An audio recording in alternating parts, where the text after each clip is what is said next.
حضرت صلی اللہ علیہ وآلہ وسلم پر وحی کا ابتدائی دور اچھے سچے پاکیزہ خوابوں سے شروع ہوا۔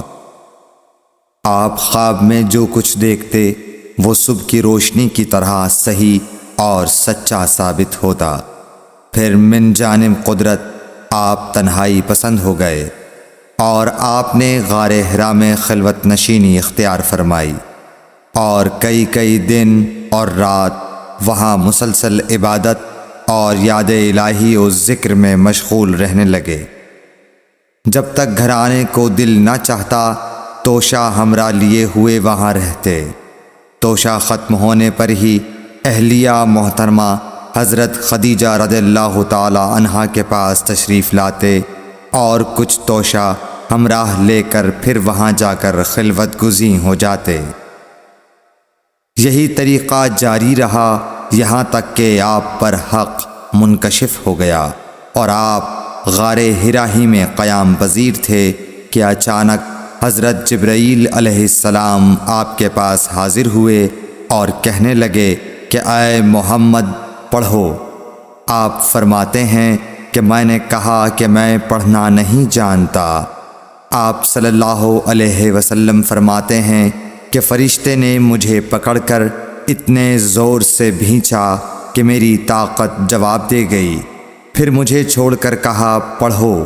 میں نے پھر وہی جواب دیا کہ میں پڑھا ہوا نہیں ہوں۔ اس فرشتے نے مجھ کو نہایت ہی زور سے بھینچا کہ مجھ کو سخت تکلیف محسوس ہوئی۔ پھر اس نے کہا کہ پڑھ۔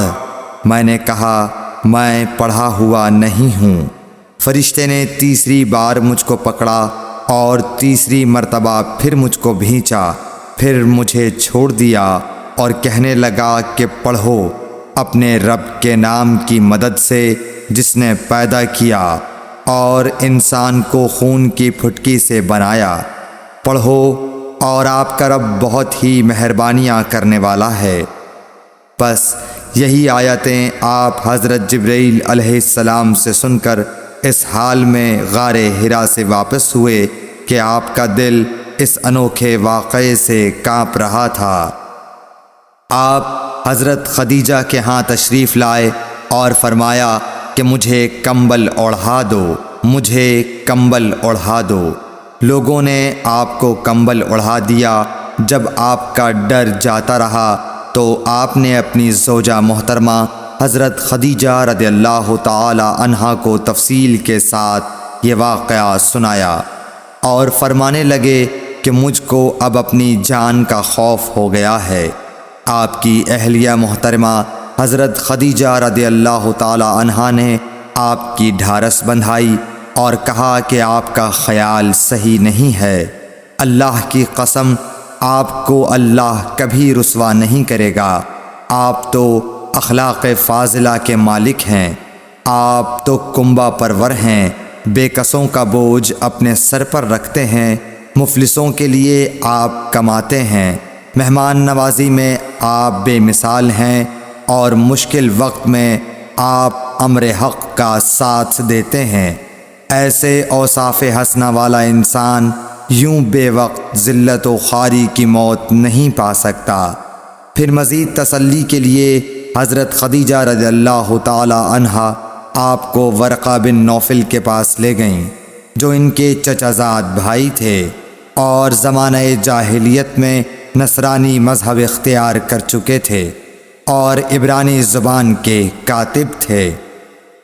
چنانچہ انجیل کو بھی حسب منشائے خداوندی عبرانی زبان میں لکھا کرتے تھے۔ انجیل سریانی زبان میں نازل ہوئی تھی، پھر اس کا ترجمہ عبرانی زبان میں ہوا۔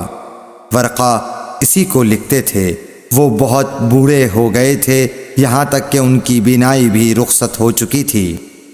حضرت خدیجہ رضی اللہ تعالی عنہا نے ان کے سامنے آپ کے حالات بیان کیے اور کہا کہ اے چچا زاد بھائی، اپنے بھتیجے محمد صلی اللہ علیہ وسلم کی زبانی ذرا ان کی کیفیت سن لیجئے۔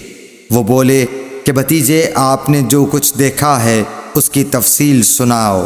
چنانچہ آپ صلی اللہ علیہ وآلہ وسلم نے از اول تا آخر پورا واقعہ سنایا، جسے سن کر ورقہ بے اختیار ہو کر بول اٹھے کہ یہ تو وہی ناموس معزز رازدان فرشتہ ہے جسے اللہ نے حضرت موسیٰ علیہ السلام پر وحی دے کر بھیجا تھا۔